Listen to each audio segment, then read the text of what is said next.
extending help to someone in need. He brings her into his home. As she becomes part of his daily life, astonishing truths about her background emerge, altering their paths. And if you cherish your family and love stories like this, don't forget to subscribe to our channel and avoid 10 years of bad luck. Marcus Chin stood at the window of his 45th floor office in downtown Seattle, watching the rain create rivers on the glass. His reflection showed a man in his late 30s wearing a perfectly tailored suit, but his eyes carried the weight of exhaustion. Another successful quarter had just ended for his tech company, Value Tech, yet the victory felt hollow. The constant ping of emails on his phone reminded him of the board meeting scheduled for later that week. Despite Value Tech's groundbreaking innovations in cloud computing, the shareholders always wanted more. Their latest demand for workforce cuts to maximize profits sat like a stone in his stomach. Taking his umbrella, Marcus decided to walk to clear his head instead of taking his usual driver. The streets of Seattle were surprisingly quiet for a Wednesday afternoon, with most people seeking shelter from the downpour. He passed the familiar landmarks of his daily routine: the artisan coffee shop where baristas knew his order by heart, the high-end restaurants where he hosted business meetings, the luxury boutiques he never had time to visit. His steps took him to a part of the city he rarely frequented. The polished facades of corporate buildings gave way to grittier streets, where people huddled in doorways seeking shelter from the rain. Marcus noticed how other pedestrians quickened their pace in this area, clutching their belongings closer. The Greater Seattle Shelter stood on the corner, its brick facade weathered but maintained. A small group of people waited outside for the evening check-in to begin. Among them, a woman caught his attention. She stood slightly apart from the others, her posture straight despite her worn clothes. Unlike the defeated expressions around her, her face showed determination as she helped an elderly man organize his belongings. Marcus slowed his pace, watching as the woman, who he would later know as Tasha, efficiently arranged the shelter line, ensuring those most vulnerable to the weather got spots near the front. Her actions displayed a natural leadership that seemed at odds with her circumstances. Drawing closer, he overheard her explaining to another person how to access public services, her words precise and well-articulated. She spoke with the clarity of someone used to breaking down complex information, reminding Marcus of his best project managers. The shelter director emerged, greeting Tasha by name and asking for her help with something inside. Their interaction revealed a level of trust and respect that intrigued Marcus further. Making a decision, he approached the shelter director after Tasha went inside. "Excuse me," Marcus said, introducing himself. "I couldn't help but notice the woman who was just here. Would you mind telling me more about her?" The director's expression turned guarded. "Tasha is one of our regulars. She helps out around here when she can." "Why do you ask?" Marcus explained his observation of her organizational skills and leadership qualities. "I'm actually looking for someone to help manage my household staff and assist with some basic administrative work. Would she be interested in discussing the opportunity?" The director's skepticism was evident. "That's an unusual offer from someone who just walked by. Why her specifically?" Marcus found himself explaining his genuine impression of Tasha's capabilities, surprising himself with his conviction. When Tasha returned, the director called her over, maintaining a protective stance as Marcus made his proposal. Tasha's response wasn't what he expected. Instead of eager acceptance, she regarded him with careful consideration. "That's a generous offer, Mr. Chun, but I assume you're aware hiring someone without a fixed address comes with certain complications. Why would you take that risk?" Her question, direct and thoughtful, confirmed Marcus's initial assessment. This wasn't someone looking for a handout. This was someone who understood complex situations and thought several steps ahead. "Because watching you organize this line showed me more about effective management than half the consultants I've hired," he answered honestly. "The position is yours if you want it, along with accommodation at my house. Take time to think about it." Tasha's expression remained neutral, but her eyes showed a flash of something. Hope, perhaps, or recognition of an opportunity she couldn't ignore.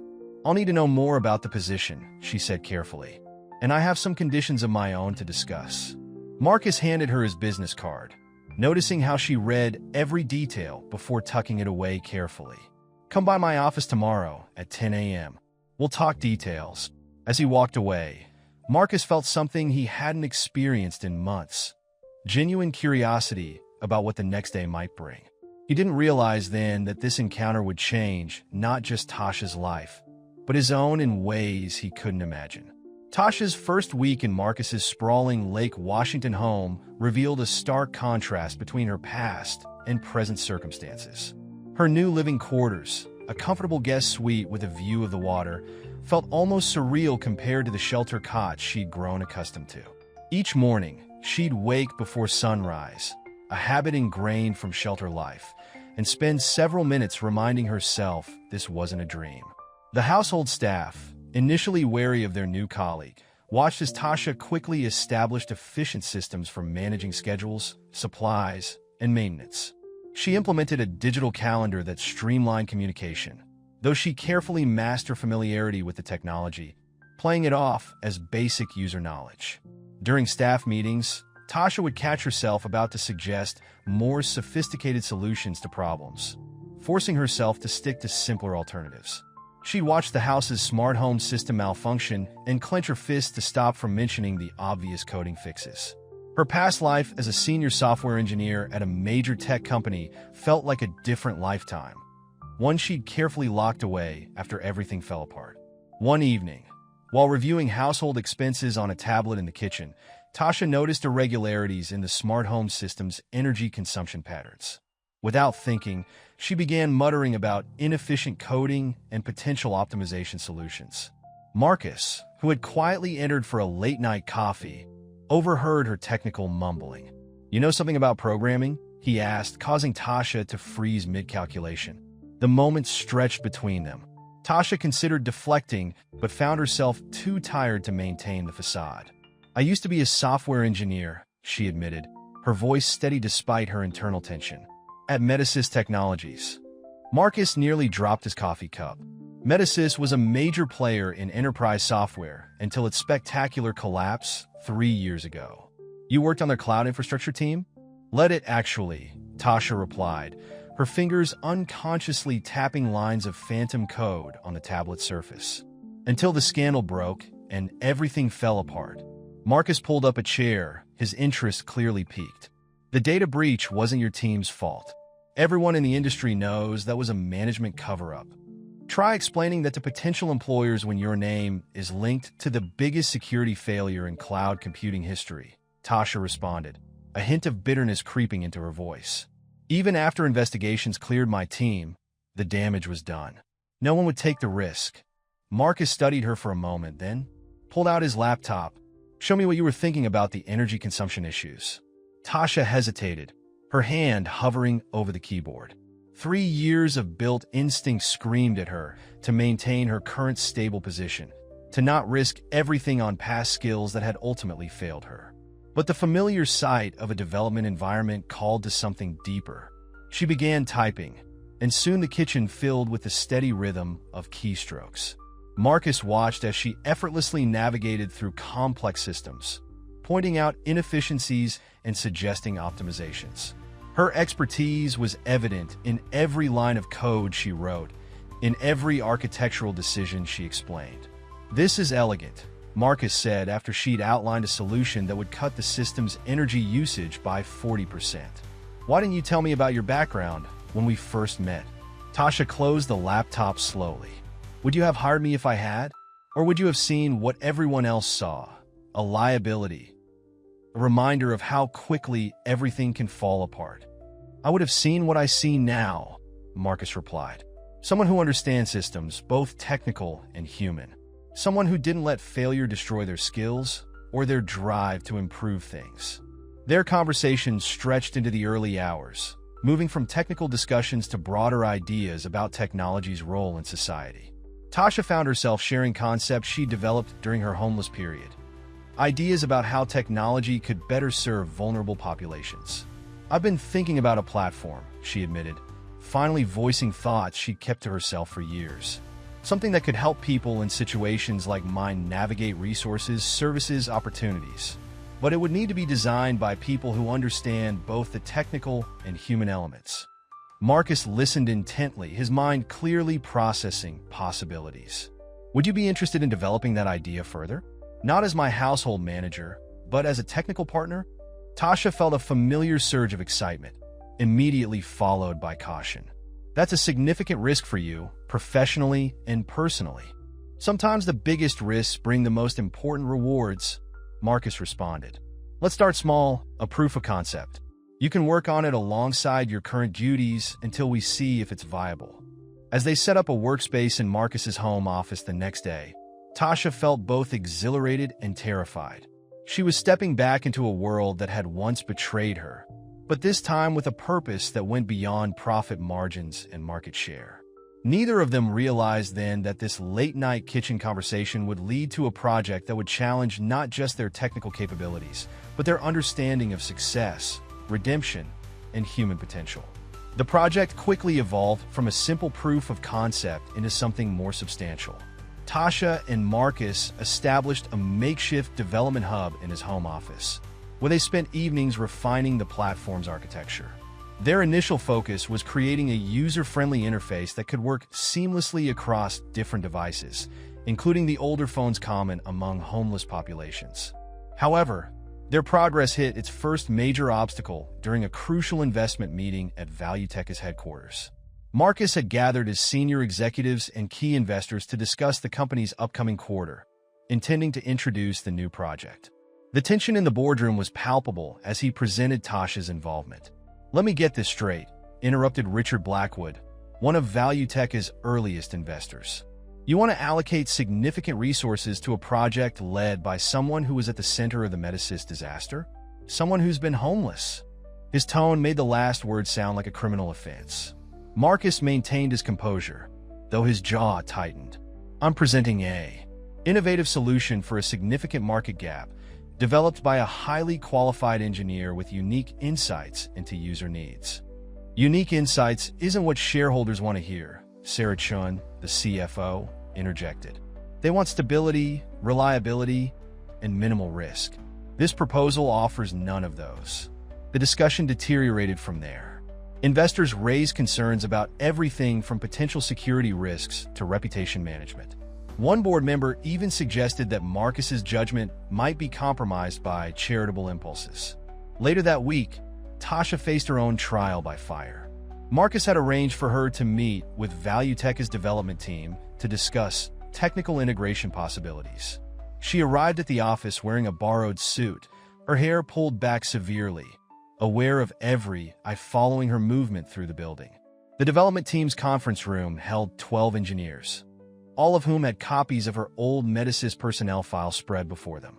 The technical director, James Morrison, began the meeting without introducing her. "Walk us through your proposed security architecture," he demanded, his tone suggesting he expected failure. Tasha moved to the whiteboard, uncapped a marker, and began drawing. Her hand was steady as she outlined a sophisticated system that incorporated blockchain elements for identity protection while maintaining accessibility for users with limited technical knowledge. "The traditional approach would be centralized data storage," she explained, adding another layer to her diagram. "But our users often need to access their information from different locations, different devices, sometimes even different cities. They also need to maintain privacy from potentially abusive situations." A young engineer in the back raised his hand. "This looks similar to the Metasys cloud structure that failed." The room grew quiet. Tasha turned from the whiteboard, facing the team directly. "It looks similar because I learned from those failures. See this authentication layer? It addresses the exact vulnerability that was exploited at Metasys. I spent 3 years thinking about how to prevent that kind of breach from ever happening again." She continued drawing, explaining how each component not only solved technical challenges, but addressed real-world user scenarios she'd witnessed firsthand. Gradually, the questions from the team shifted from skeptical to engaged, then to genuinely interested. By the end of the presentation, even Morrison was leaning forward, asking detailed questions about implementation specifics. The breakthrough came when Tasha demonstrated a prototype she'd built, showing how it could work on a decade-old phone with minimal data access. "This isn't just theoretical," she concluded. "I've tested these solutions in real-world conditions because I've lived those conditions. Every feature, every failsafe, Every backup system is designed based on actual user needs and constraints. Marcus, who had been silently observing from the back of the room, watched as the development team's attitude shifted. They weren't just seeing a homeless woman or a failed engineer anymore. They were seeing a colleague who brought valuable perspective to their work. After the meeting, Morrison approached Marcus. "She's good," he admitted reluctantly. "Really good, but the board's not going to like this." "The board doesn't have to like it," Marcus replied. "They just have to see the potential. And if they don't, I'll fund it myself." That evening, as Tasha and Marcus reviewed the day's events, she finally asked the question that had been bothering her. "Why are you really doing this? It can't just be about the technology." Marcus was quiet for a moment before responding. "Because success shouldn't be about avoiding risks. It should be about taking the right ones for the right reasons." Their conversation was interrupted by an alert. The prototype had just handled its first EEL user login from a shelter in downtown Seattle. It was a small step, but it represented something bigger. Proof that their vision could work despite the obstacles ahead. Neither of them could predict how this small victory would set the stage for both greater challenges and more significant triumphs in the weeks to come. The success of the prototype created an unexpected shift in Marcus and Tasha's dynamic. Their late-night coding sessions began to include conversations that stretched beyond technical specifications and user interfaces. It started one evening when Marcus found Tasha still working at 2 a.m., staring intently at lines of code. "I used to do that," he said, setting down 2 cups of coffee. "Work until my vision blurred, trying to prove something." Tasha accepted the coffee, but didn't look up immediately. "What were you trying to prove?" "That I deserved it all," Marcus replied, gesturing vaguely at his surroundings. "The success, the money, the influence. First-generation tech millionaire. Do you know how many people are waiting for people like me to fail?" The admission hung in the air between them. Tasha finally turned from her screen. "At least they waited for you to fail. Some of us, they expect failure from the start." That conversation opened a floodgate. Marcus revealed how his parents had mortgaged their small restaurant in Vancouver to send him to college in the States. How every success felt like it carried the weight of their sacrifice. How even now, with Valuetech's market cap in the billions, he felt like an imposter in the boardrooms he commanded. "The worst part isn't the fear of losing it all," he confided. "It's the guilt of having it in the first place. Walking past people sleeping in doorways while wearing a watch that could house them for a year." Tasha listened, her fingers absently tracing the edge of her keyboard. "Guilt doesn't help them," she said finally. "Action does. But guilt's easier, isn't it? Lets us feel like we're doing something just by feeling bad." She told him about her first week of homelessness. How she'd worn her Medisys employee jacket like armor, telling herself it was temporary. How she'd sat in public libraries, using free Wi-Fi to send out resumes, watching her savings dwindle. The way people's eyes slid past her as she became more visibly homeless, as if poverty was contagious. "The hardest part wasn't losing my job or my apartment," she revealed. "It was losing my identity. One day I was a respected engineer, the next I was invisible. Or worse, a problem to be solved, a statistic to be managed." Marcus leaned forward. "Is that why you were hesitant when I first offered you the job? You thought I saw you as a problem to solve, weren't I?" Tasha challenged. "The brilliant homeless woman you could save? Good PR, good karma, good story for your next TED Talk." The accusation stung, but Marcus recognized its validity. "Maybe at first," he admitted, "but you've never let me see you as just a story. You've challenged every assumption, questioned every decision. You've made me think about impact in ways my board never has." Their conversation shifted to the project. Tasha pulled up the user interface she'd been working on. "We need to focus on dignity," she explained. "Every feature, every interaction needs to reinforce that users are people first, not problems to be solved." Marcus watched as she demonstrated how the platform could help users maintain important documents, connect with resources, and build support networks, all while preserving their privacy and autonomy. The passion in her voice reminded him of his early days coding in his parents' restaurant after hours, dreaming of making a difference. "What if we expanded the scope?" he suggested. "Not just a platform for connecting with resources, but for rebuilding identity. Professional profiles, skill verifications, secure document storage. Everything someone needs to bridge the gap back to stability. Tasha's fingers hovered over the keyboard. That would require significant resources. Your board already thinks this project is a waste of time. Let me worry about the board, Marcus replied. You focus on building something that would have helped you 3 years ago. Their eyes met, and something shifted in their dynamic. They weren't just a tech billionaire and a formerly homeless engineer anymore. They were partners in something that could actually matter. They worked through the night, fueled by coffee and possibility. Tasha's technical expertise merged with her lived experience, while Marcus's business acumen helped shape their ideas into viable features. By dawn, they had outlined a platform that went beyond simple resource connection to address the deeper challenges of rebuilding a life. Neither mentioned the moment of vulnerability they'd shared, but its impact was evident in their work. The code became more than just functions and algorithms. It became a bridge between two worlds that rarely understood each other. As the sun rose over Lake Washington, casting long shadows through the office windows, Marcus watched Tasha finally fall asleep at her keyboard. He carefully draped his jacket over her shoulders, remembering how she'd done the same for others outside the shelter when he first met her. The gesture reminded him that success and failure weren't permanent states.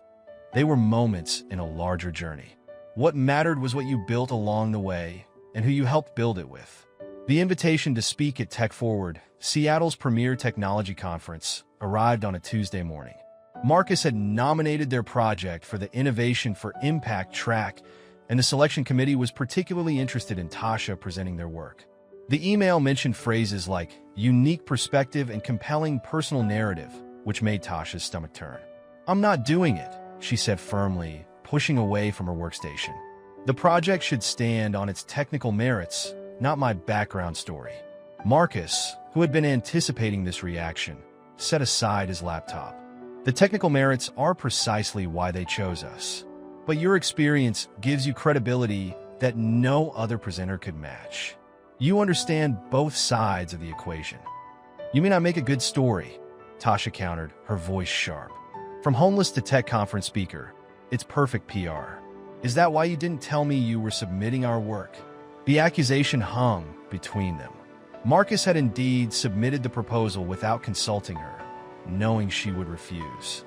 Now, watching her pace the office like a caged animal, he questioned his decision. "Your voice matters precisely because it's not the usual tech conference voice," he argued. "How many speakers at Tech Forward have actually experienced homelessness? How many have had to rebuild their lives from nothing?" Tasha stopped pacing, her hands gripping the back of a chair. "That's exactly the problem. The moment I step on that stage, I stop being an engineer. I become the homeless engineer, a curiosity, an inspiration-porn story for privileged tech brothers to feel good about." The pressure wasn't just coming from the conference invitation. Value Tech's PR team had been pushing for more public exposure of the project, seeing it as a perfect opportunity to position the company as a socially conscious innovator. They'd already drafted press releases emphasizing Tasha's journey from the streets to Silicon Valley. Marcus watched as Tasha pulled up their latest code repository, losing herself in the familiar comfort of programming. He recognized her retreat into technology. It was the same way he dealt with stress, diving into work where problems had clear solutions. "What if," he said carefully, "you presented only the technical architecture? No personal story, no background. Just the innovative solutions you've developed." Tasha's fingers stilled on the keyboard. "Road, they wouldn't accept that. My story is what they want to sell." "Then sell them something better," Marcus challenged. "Show them how your experience informed the technical decisions.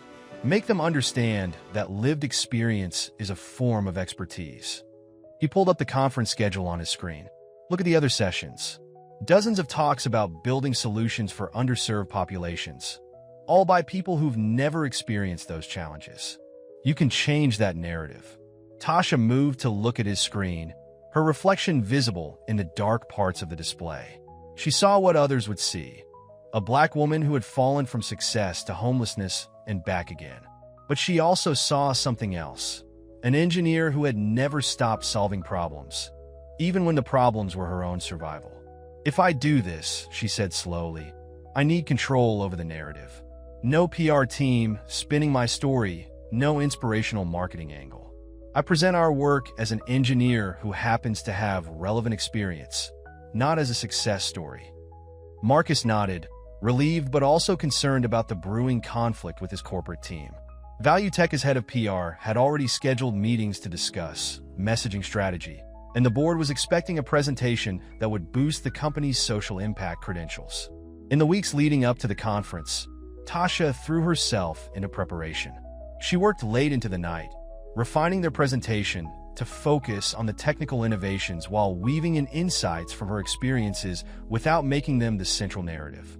Meanwhile, Marcus found himself navigating increasingly tense meetings with his executive team. They wanted guarantees about the presentation's content, assurances that it would align with corporate messaging.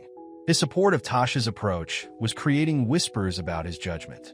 The night before the conference, Marcus found Tasha in the office, running through her slides one last time. The presentation she crafted was masterful, technically profound while subtly revolutionary in its understanding of user needs. "The board wants to review your presentation before tomorrow," he admitted. "They're concerned about potential impact on investor relations." Tasha didn't look up from her screen. "Are you asking me to change it?" "I'm telling you why I might not be CEO much longer if we do this your way," he replied quietly. Finally, she turned to face him. "Then we have to decide what matters more, telling the truth about this work or protecting the corporate narrative." As they sat in the quiet office, surrounded by the code they'd written and the vision they'd built, both understood that tomorrow would be about more than just presenting their project. It would be about challenging the tech industry's comfortable narratives about innovation, impact, and who gets to tell their own story. The Tech Forward conference main hall held 3,000 people, but Tasha's focus narrowed to her laptop screen as she made final adjustments backstage. The morning's headline speaker had just finished a polished presentation about AI ethics, complete with sleek animations and carefully scripted jokes. Now the audience was buzzing with anticipation about the inspiring story coming next. Marcus sat in the front row, acutely aware of his board members scattered throughout the audience. Richard Blackwood's disapproving frown was visible even from a distance. The PR team had already expressed their dismay at not receiving advance copies of the presentation. Next up, we have Tasha Williams and Marcus Chun presenting Invisible Users, Engineering Solutions for Overlooked Communities, the moderator announced, her voice bright with rehearsed enthusiasm. Tasha walked onto the stage, her steps measured, wearing a simple black blazer over jeans, a deliberate choice that made her neither corporate nor casual. She plugged in her laptop, and instead of the expected slide about her personal journey, the screen showed a complex system architecture diagram. "Most tech solutions fail because they solve the wrong problems," she began, her voice steady. "We build for users we imagine, not users who exist. Today, I'm going to show you why that needs to change." For the next 40 minutes, Tasha systematically dismantled common assumptions about technology and accessibility. She demonstrated how their platform's seemingly simple interface masked sophisticated security protocols designed for users with unstable internet access. She explained why traditional user authentication methods failed for people without permanent addresses. "Consider a common feature like password recovery," she said, highlighting a section of their code. "We assume users have consistent email access, reliable phone numbers, or secondary devices. But what happens when none of those assumptions hold true?" The audience's attention shifted as they realized this wasn't going to be an inspirational story about overcoming adversity. Instead, they were getting a masterclass in real-world engineering challenges from someone who understood them intimately. "Every line of this code," Tasha continued, "represents a choice between convenience and necessity, between what's easy to build and what's actually needed." She pulled up their user interface. "This looks simple, right? But simple is hard. Simple means understanding that your user might be trying to access crucial documents from a library computer with a 30-minute time limit." In the front row, Marcus watched the audience's expression change from polite interest to genuine engagement. Even Richard Blackwood had stopped frowning and was taking notes. The presentation's turning point came when Tasha opened the platform's live dashboard. Right now, across Seattle, People are using this system to store medical records, search for jobs, and connect with resources. Not because it's innovative, but because it works. Because it was built with the understanding that technology should serve humans, not the other way around. She paused, looking directly at the audience for the first time. I know what you're expecting. The personal story that makes this presentation fit neatly into your conference narrative. But my story isn't what matters. What matters is that right now, someone is using this platform to take the first step out of a situation they never thought they'd be in. That's not inspiration. That's engineering done right. The silence that followed was heavy with unexpected impact. Then, from somewhere in the middle of the hall, someone started clapping. The applause spread, growing into something more than standard conference appreciation. During the Q&A session, the questions weren't about Tasha's past or her journey. They were technical, specific, challenging. Engineers in the audience recognized the sophistication of their solutions. Investors saw the market potential. Social workers in attendance validated the real-world applications. Marcus watched as Tasha handled each question with precision and authority. She wasn't a former homeless woman proving herself. She was an expert engineer sharing groundbreaking work. After the presentation, a group of developers surrounded Tasha, eager to discuss implementation details. Among them was James Morrison, ValueTech's technical director, who had been one of their biggest skeptics. "This isn't just good social impact tech," he said, loud enough for nearby board members to hear. "This is good tech, period. We need to scale this." Marcus felt his phone buzzing with messages from board members and investors, but he kept his attention on Tasha. She stood on the stage where many had expected her to share a story of personal redemption. Instead, she had redefined the conversation entirely, forcing the tech industry to confront its assumptions about both users and innovators. As they left the stage, Marcus noticed Tasha's hands were shaking slightly, the only sign of the tension she'd been holding. "You okay?" he asked quietly. She nodded, watching as conference attendees continued to discuss her presentation. "I didn't tell them what they wanted to hear," she said. "I told them what they needed to know." The impact of her choice would become clear in the coming days. But for now, they had changed something fundamental in how their project was perceived. It was no longer a feel-good initiative. It was serious technology, solving real problems. And somewhere in Seattle, unaware of the presentation that had just finished, someone was using their platform to store a job application, take a first step, or find help. That, Tasha knew, was the only metric that really mattered. The days following the Tech Forward conference brought a whirlwind of conflicting reactions. Tech blogs praised the technical innovation, while social media buzzed with discussions about representation in tech. ValueTech's stock price fluctuated as market analysts debated the commercial viability of focusing on underserved populations. Marcus sat in his office, reviewing a stack of emails from investors. Some expressed excitement about the platform's potential market impact. Others voiced concerns about mission drift and resource allocation. The most pointed message came from Richard Blackwood. Emergency board meeting called for Thursday. Topic: project oversight and company direction. A knock on his door interrupted his reading. Tasha entered, carrying her laptop and wearing an expression he'd come to recognize as her problem-solving face. "We need to talk about the Reuters article." The article in question had just been published.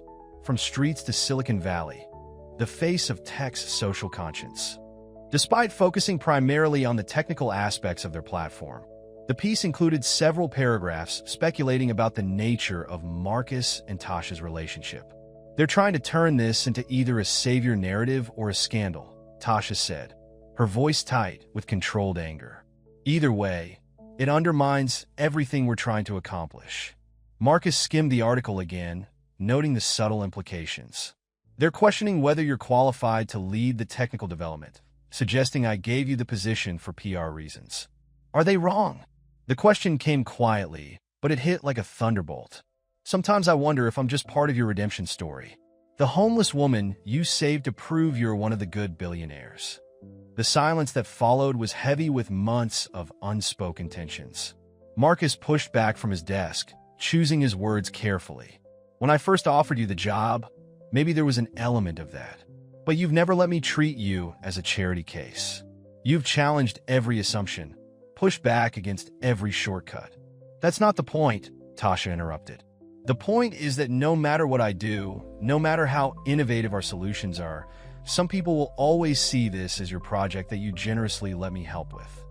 She pulled up their project dashboard, showing the increasing user engagement metrics. These numbers should be the story. The fact that we've helped over 1,000 people access vital services, that we're expanding to 3 new cities, that our security protocols are being praised by industry experts. That should be what people are talking about. Marcus understood her frustration. The same media that praised their technical innovations couldn't resist framing everything through the lens of their personal narrative. It was easier to sell a story about redemption than to engage with the complex realities of technological accessibility. "So what do you want to do?" he asked, already suspecting her answer. "I want my own team," Tasha stated firmly. "Not as your household manager who happens to code. Not as your feel-good project, but as an equal partner. I want to be credited as the lead architect of this platform because that's what I am." The request was reasonable, necessary even. It was also politically complicated. The board was already questioning Marcus's judgment. Promoting Tasha to a formal leadership position would intensify their scrutiny. The board meeting on Thursday, Marcus began, but Tasha cut him off. "I know about the meeting. Your assistant told me they didn't want me there." She closed her laptop decisively. "That's exactly the problem. They're making decisions about my work without even hearing from me." Marcus felt the weight of competing loyalties. His commitment to their project warred with his responsibilities as CEO. The easy path would be to maintain the status quo. Keep Tasha in her current role, let the PR team manage the narrative, appease the board with promises of oversight. But the easy path wasn't why they'd started this project. "Come to the board meeting," he said finally. "Not as my guest, but as the platform's chief architect. They want to discuss oversight? Let's show them exactly who they're trying to oversee." Tasha studied him for a moment, measuring his sincerity. "You know this could cost you your position as CEO." "Maybe it should," Marcus replied. "If I can't run a company that recognizes talent and innovation regardless of where it comes from, what am I really leading?" They spent the rest of the evening preparing for the board meeting, knowing that Thursday would either legitimize their partnership or end it. The Reuters article continued to circulate, drawing more commentary and speculation, but they focused on what they could control: their code, their data, their results. In the back of both their minds was the same question. Could they prove that their partnership was about more than charity or redemption? The answer would determine not just their future, but the future of the platform they'd built and the people who depended on it. The media storm hit full force by Wednesday morning. Major tech publications had picked up the Reuters story, each adding their own spin. TechCrunch ran a feature titled "Value Tech's Homeless Experiment: Innovation or Exploitation?" while The Verge focused on the technical aspects with revolutionary security protocols emerge from unlikely partnership. Tasha's phone buzzed constantly with interview requests and LinkedIn connections. Tech recruiters, sensing opportunity, sent carefully worded messages about exciting opportunities elsewhere.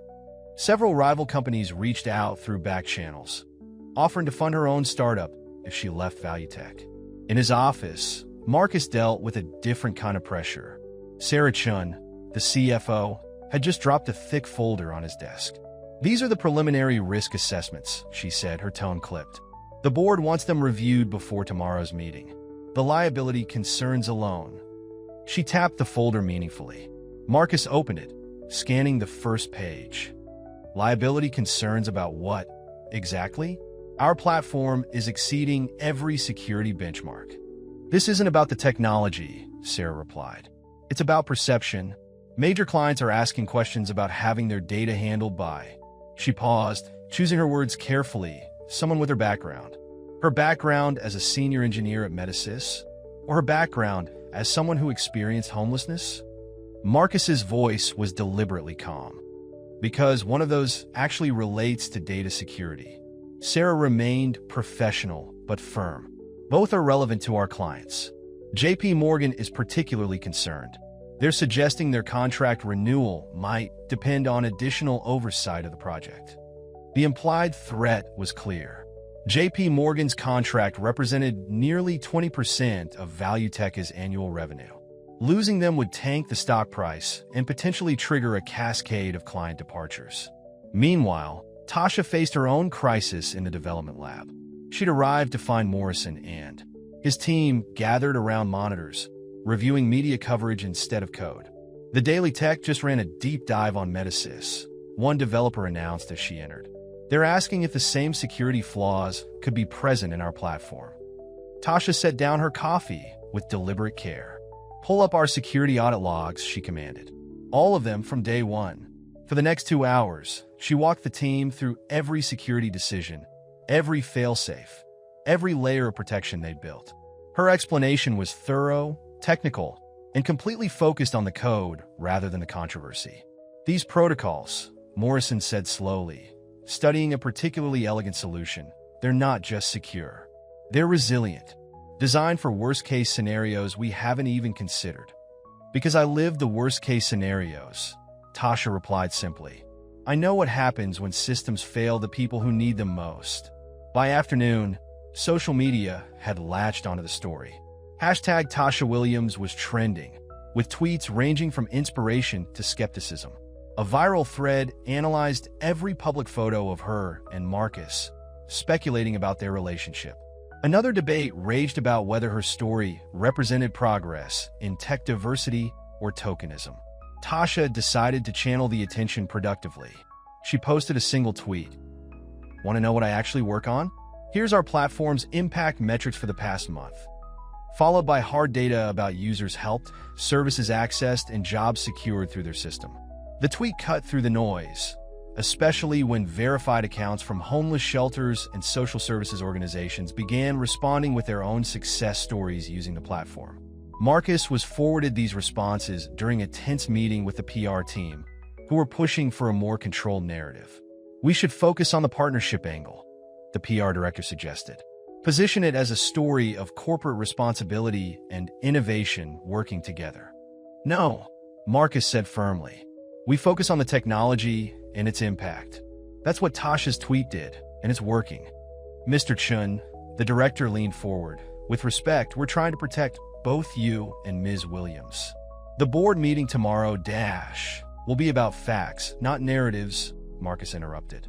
Prepare a packet with our user metrics, security audits, and client testimonials. Nothing else. Later that evening, Marcus found Tasha in their usual workspace, surrounded by multiple screens showing code repositories and user feedback. JP Morgan is threatening to pull their contract, he informed her, settling into his usual chair. Tasha nodded without looking up. I know. Their tech team has been reviewing our documentation all day, but they won't pull out. How can you be so sure? She turned one screen toward him, showing a detailed analysis. Because our security protocols are better than anything they currently have. They're not actually worried about the technology. They're worried about looking bad for questioning it. The certainty in her voice reminded Marcus why he'd trusted her from the beginning. She'd never asked for anyone's approval. She'd simply kept building, improving, solving problems that others didn't even recognize. As they prepared for tomorrow's board meeting, both knew they were past the point of compromise. The question wasn't whether their partnership would change, but how. The technology they'd built was too important, too effective, to be reduced to a feel-good story or a corporate PR exercise. The real story wasn't in the headlines or trending topics. It was in the growing number of users quietly rebuilding their lives using their platform, one secure login at a time. The boardroom at ValueTech's headquarters felt smaller than usual, packed with board members, key investors, and executive staff.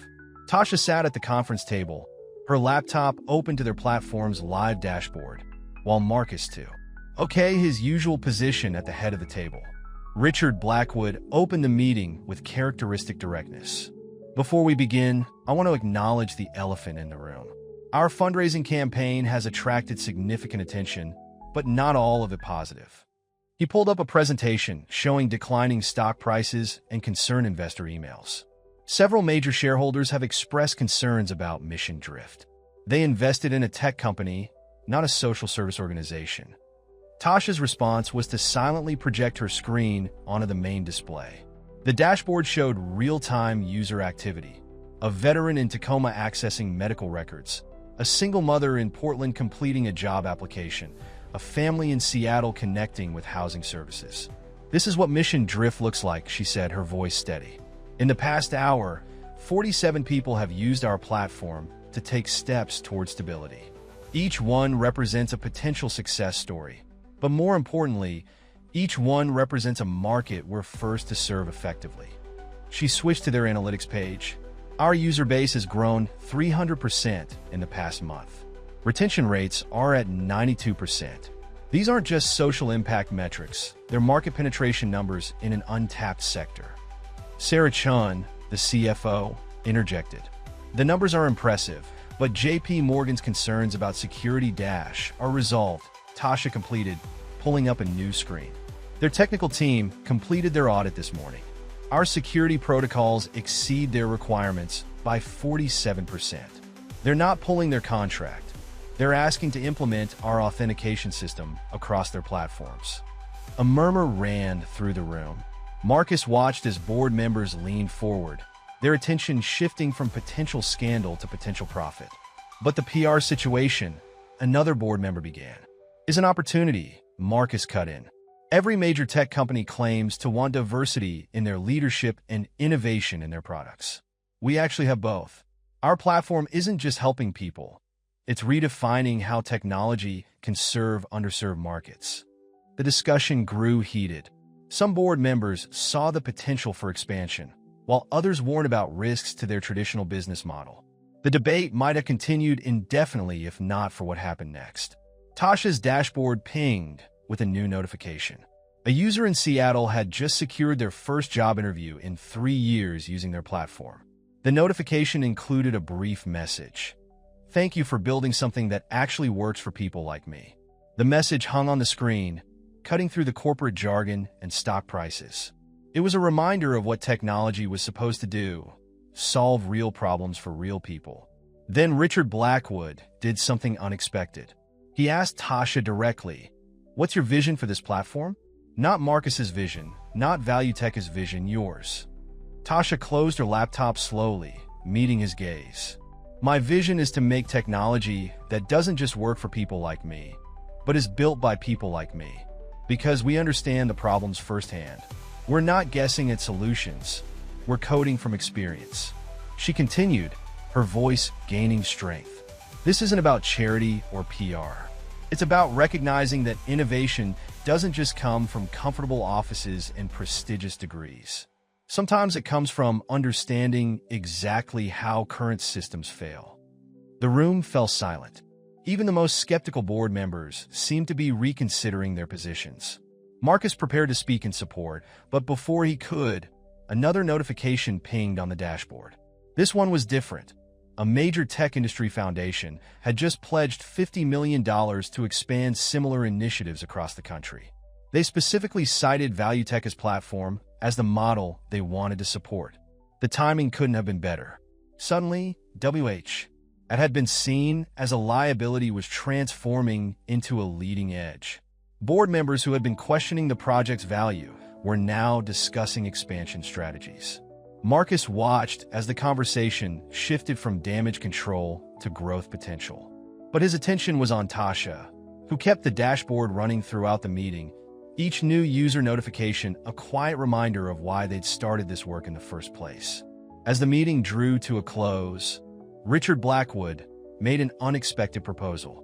"I move to establish a new division within ValueTech, focused on accessible technology solutions, with Ms. Williams as Chief Technology Officer." The motion passed with surprising support. But it was what he said next that truly changed the dynamic. "And I'd like to share something personal. 25 years ago, I was homeless myself." The revelation stunned the room into silence. Richard Blackwood, one of Seattle's most prominent venture capitalists, had never shared this part of his story before. The meeting wasn't over, but something fundamental had shifted. It wasn't just about one project or one partnership anymore. It was about recognizing that innovation could come from anywhere and that lived experience was as valuable as traditional credentials. As they left the boardroom, Marcus turned to Tasha. "Ready for what comes next?" She glanced at her dashboard, where another user had just logged in. "Ready to build something that actually matters." The board meeting's revelation about Richard Blackwood reverberated through Valuetecha's halls, but its most profound impact was in the quiet conversation that followed in his private office. Tasha and Marcus sat across from him as he pulled out an old, worn photograph. "Seattle, 1999, he said, sliding the photo across his desk. It showed a younger version of himself, sleeping in a doorway near Pioneer Square. I was a computer science graduate who lost everything in the dot-com crash. Couldn't find work, couldn't pay rent, couldn't maintain appearances for interviews." The photo trembled slightly in Tasha's hands. "Why didn't you say anything when we first presented the project?" Blackwood's expression tightened. "Because I'd spent 25 years building a reputation that had nothing to do with that part of my life. I was afraid that if people knew, they'd see me differently." Sound familiar? Marcus watched the interaction with growing understanding. The dynamics he'd been trying to navigate between corporate interests and social impact suddenly seemed artificially constructed. Here was one of his biggest critics, revealing that he'd lived the very experience they were trying to address. "The night security guard at the Seattle Public Library," Blackwood continued, "used to let me stay an extra hour after closing to use the computers. That's how I kept coding, kept learning, kept believing I could get back. One person who saw me as more than my circumstances. That's all it took." He turned to his computer, pulling up Valuetecha's project dashboard. "Your platform isn't just about accessing services or storing documents. It's about maintaining dignity, keeping your skills sharp, remembering who you are beyond your current situation." The conversation shifted to practical matters. Blackwood had specific suggestions for platform features based on his experience, ideas that neither Tasha nor Marcus had considered. The discussion evolved into an impromptu planning session, with all three contributing different perspectives on the same challenge. As they talked, notifications kept pinging on the dashboard. Each one represented someone fighting to maintain their identity, their skills, their hope. The technology they'd built wasn't just solving problems. It was preserving human potential. "I want to take this further," Blackwood announced, pulling up a spreadsheet. "Beyond Valuetech, I've been in touch with other investors, people who understand that this isn't charity, it's innovation. We're looking at a $200 million fund for similar initiatives." Marcus and Tasha exchanged glances. The amount was significant, but more important was the validation of their approach. Their project wasn't being valued for its PR potential or social impact metrics, but for its fundamental understanding of user needs. "There's one condition," Blackwood added. "We need to change the narrative. Not just about homelessness, but about who gets to innovate, who gets to lead, who gets to solve problems. Every person using your platform is a potential developer, entrepreneur, or investor. We need to build that pipeline." Tasha opened her laptop, pulling up their code repository. "I've been working on something," she said, revealing a new feature. "A learning platform integrated with the basic services. Users can access coding tutorials, project management tools, collaboration spaces, everything they need to keep their skills current or develop new ones. Or build their own solutions," Marcus added, seeing the potential. "We provide the infrastructure. They provide the innovation." Blackwood nodded slowly. "Today's homeless coder could be tomorrow's tech CEO. I'm living proof of that." The conversation extended into the evening. Other board members dropped in, each bringing their own perspectives and resources. What had started as a crisis meeting transformed into a strategy session for genuine systemic change. As the sun set over Seattle's skyline, Marcus watched Tasha and Blackwood deep in technical discussion about scaling the platform. The power dynamic he'd worried about for months had shifted fundamentally. They weren't benefactor and beneficiary anymore. They were colleagues, innovators, problem solvers. The final notification of the day pinged on the dashboard. A user in Portland had just completed their first coding tutorial through the platform. Their comment was simple. "Finally, a chance to be seen as what I can create, not what I've lost." That message captured the essence of what they'd built. Not just a technology platform, but a bridge between potential and opportunity. The true innovation wasn't in the code or the features, but in the recognition that everyone deserves the tools to rebuild, recover, and create. As they left the office that night, the city lights reflected off the rain-slicked streets, reminding Marcus of the day he first met Tasha. "We've come a long way," he said. Tasha looked at her phone, where another user notification had just appeared. "No," she replied. "We've just gotten started." The story that began with one person offering help and another cautiously accepting it had evolved into something much more powerful. A reminder that innovation comes from understanding, that dignity is as important as functionality, and that sometimes the best solutions come from those who have faced the problems firsthand. In the end, it wasn't just about technology or homelessness or corporate responsibility. It was about recognizing that every person, regardless of their circumstances, has the potential to contribute, to innovate, to change the world, if only they're given the right tools and, more importantly, the right opportunity to be seen for who they truly are.